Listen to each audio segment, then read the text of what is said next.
ஒரு கிராமத்தில் விமல் என்ற புத்திசாலி மாணவன் இருந்தான். அவன் பள்ளியில் எப்போதும் முதல் மாணவனாக இருந்தான். ஆசிரியர்கள் அவனை மிகவும் பாராட்டுவார்கள். ஆனால் அவனுக்கு ஒரு குறை இருந்தது. அவன் தன் அறிவால் பெருமை கொண்டு தன்னைவிட பெரியவர்களையும் கடவுளையும் மதிக்காமல் இருந்தான். ஒரு நாள் அவன் நகரத்தில் நடைபெறும் அறிவுப் போட்டியில் பங்கேற்கச் சென்றான். போட்டியில் பல கடினமான கேள்விகள் வந்தன. ஆரம்பத்தில் அவன் நன்றாக பதிலளித்தான். ஆனால் பின்னர் அவன் மனம் கலங்கியது. அவன் பதில்கள் குழப்பமாகிவிட்டன. அதே போட்டியில் கலந்து கொண்ட மற்றொரு மாணவி, லதா, மிகுந்த அமைதியுடன் இருந்தாள். போட்டி தொடங்குவதற்கு முன் அவள் தன் ஆசிரியரையும் கடவுளையும் மனதில் நினைத்து வணங்கினாள்.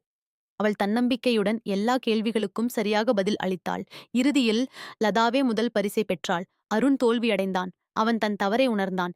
அறிவு மட்டும் போதாது, அதற்கு அடக்கமும் பணிவும் உயர்ந்தவற்றை மதிக்கும் மனமும் வேண்டும் என்று புரிந்து கொண்டான். அதன் பிறகு அவன் தன் ஆசிரியர்களையும் கடவுளையும் மதித்து வாழத் தொடங்கினான். திருக்குறள்: கற்றதனால் ஆய பயன் என்கொல் வாளறிவன், நற்றாள் தோழார் எனின்.